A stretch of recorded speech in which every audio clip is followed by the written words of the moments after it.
విలేజ్లోకి వచ్చి మాడుతున్నామంటే ఒక చిన్న సర్వేకి వచ్చినాం. ఒక చిన్న సర్వే ఏంటంటే ఇక ఇది చూడండి, మీకు ఈ పోస్టర్ కనబడుతుంది కదా. ఈ పోస్టర్ ఎందుకు మీకు చూపిస్తున్నంటే ముద్రాలకు అయితే మనము 6-9 సబ్జెక్ట్ ఓకేనా. మన ముద్రాదులు ఒకరు వచ్చేసేమో ఆరు రాసుకొని, ఒకరు వచ్చేసేమో 6 అంటారు, ఒకరు వచ్చేసేమో 9 అంటారు. ఇంకా ఈ 9 ఏంది 6 ఏంది అనేది మనం మాట్లాడదాం.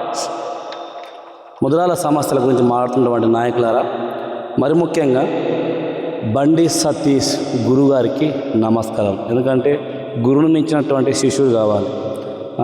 ఎందుకు గురుగారు అంటే ముద్రాల హిస్టరీ టీవీలో అతని వీడియో ఉంది, ఎలా మాట్లాడుతుందో మీరు చూడవచ్చు ఓకేనా. అయితే మరొక విషయం, బండ ప్రకాష్ గారు, ఈటల రాజేందర్ గారు, వాకటి శ్రేయర్ గారు, బొర్ర జ్ఞానేశ్వర్ గారు, కాసాని వీరేష్ గారు, మీకు ఒక చిన్న విన్నపం. కోకపేట విషయంకి వచ్చారు కదా, చాలా సంతోషం. మరి వంటవారి ప్రోగ్రాం జరుగుతుంది. యాదవులన్న బిల్డింగ్ అయింది, మన బిల్డింగ్ కాలేదు. ముద్రాల రిజర్వేషన్ వచ్చేసి బీసీ కమిషనర్ దగ్గర ఉంది. కానీ మీరేం చేస్తున్నారు, ఎక్కడ తిప్పుతున్నారు, ఏం చేస్తున్నారు? 2009లో మనం బీసీఏలో ఉన్నాం. దేంతో ఉన్నాం? MS-15 జీవోతో ఉన్నాం ఓకేనా. MS-15 జీవోతో ఉన్నాం మనం. అప్పుడు 2009లో మనం బీసీఏలో చేసడం జరిగిందనమాట. కానీ ఇప్పుడు మా ప్రతి ఒక్క ముద్ర ఏమంటారు, బీసీడీ నుంచి బీసీఏ చేస్తానంటారు. అది రాంగ్ డైరెక్షన్. మరొకసారి చెప్తున్నా, ఈ వీడియో స్మూత్ మాడుతున్నా. దీన్ని చూసి కూడా మీరు ప్రెస్ మీటింగ్ పెట్టి మీరందరు కోకపేట భవనం పైన ఎట్లా స్పందించినారో అదే విధానంగా 44 సంఘాలు మీ నాయకులందరూ కలిసి 3వ తారీఖు జరుగుతున్నటువంటి వంటవారి ప్రోగ్రాం, ఆ వంటవారి ప్రోగ్రాం వచ్చేసి బీసీ కమిషన్లో తద్దినం ప్రోగ్రాం కావాలి. పిండం ప్రోగ్రాం పెడితే మీరు వచ్చారు, తద్దినం ప్రోగ్రాం ఇక్కడ పెడితే ఇవి రావాలి ఓకేనా. అయితే ఇక్కడ ఏమంటున్నానంటే, మేము సూటికి చెప్తున్నాం, మాకు అన్నీ తెలుసు అంటున్నాం. కానీ ఈ సందర్భంగా నీలమ్మ ధరని ఎందుకు ఒంటరి చేశారు? మీరు ఎందుకు ఒంటరి చేశారు అంటే, సీఎం రేవంత్ రెడ్డి దగ్గర ఒక వినతపత్రం పేపర్ ఇచ్చి, అన్న మమ్మల్ని ముద్రాదులు వచ్చేసి చాలా నెగిటివ్ వెళ్తుందన్న అని చెప్పేసి ఇచ్చానమాట. ఆ పేపర్ ఇచ్చినందుకే మీరు నీలమ్మ ధరని ఒంటరి చేశారు కదా. మరి ఇది చాలా గుర్తువుతుంది.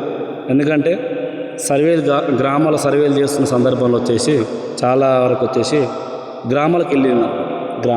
ప్రతి ఒక్క గ్రామానికి ముద్రాది హిస్టరీ టీవీ ఆయన జనతలో శాప్ వచ్చేసి గ్రామాలకు వెళ్ళింది. కానీ ముద్రాదులారా, మరి ముఖ్యంగా చెప్తున్నా, సమస్యల పైన ఫైట్ చేసే వాళ్ళు ఎవరైనా కావచ్చు, వాళ్ళు నిజాలు చెప్తున్నారా అబద్ధాలు చెప్తున్నారు. ఒకసారి ముద్రాది హిస్టరీ టీవీ నుంచి చూసిన తర్వాత ఏదైనా కానీ 12,769 గ్రామ పంచాయతీలు, 567 మండలాలు, 119 నియోజకవర్గాల నుంచి 33 జిల్లాల నుంచి తెలంగాణ రాష్ట్రంలో ప్రతి ఒక్కరు ఎవరైనా సరే కానీ ఏదైనా రిలీజ్ చేస్తే అది నిజమా అబద్ధమా అని చెప్పేసి మీరు చెక్ చేసుకోవాలి ఓకేనా. అది కాకుండా ఎవరికి పడితే వాళ్ళు జై కొట్టి అది చేసిన కాదు. జై బోలో బీసీఏ ఓకేనా. ఈ నినాదంతో రాండి, ప్రేమపూర్వకంగా చెప్తున్నా. అది కాకుండా ఇంకా మీరు ఉతారులు చేస్తారు అనుకోండి. ఇప్పటిదాకా చెప్పినటువంటి 5 మంది పేర్లు చెప్పిన కదా, బండి సతీష్ గారు మా గురువుకి మించిన శిష్యులం అవుతాం. ఆయన ఏం మాట్లాడిండో ఆ మాటలు మీకు అప్లై చేస్తాం ఓకేనా. దాని తర్వాత మీరు ఏం చేసినా కానీ ఎట్లా చేసినా కానీ ఇక తట్టుకోలేరు, ఈ ముద్రా జాతులని తట్టుకోలేరు. మరి ముఖ్యంగా ఈ పండగ సాన్నిధ్యం మీరు తట్టుకోలేరు. ఇక ఇది ప్రేమపూర్వకంగా మాత్రమే చెప్తున్నాం, అంత తప్ప ఇంకా మిమ్మల్ని ఎట్లెట్లా మంట పెట్టాలో ఎట్లెట్లా పొగ చేయాలో తెలుస్తుంది.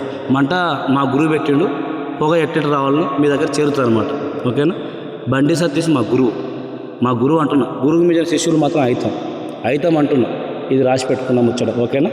ఇక ఇంత మించి ఇంకేమైనా చేసానుకో, జై బోలో బీసీఏ. ఏంటిది? జై బోలో బీసీఏ. ఈ రిజర్వేషన్ సమస్య ఏడ ఉంది? బీసీ కమిషన్ దగ్గర ఉంది. ఎందరు రావాలి? నాయకులు, సంఘాలు, మహిళలు, అడ్వకేటర్లు ప్రతి ఒక్కరు రావాలి.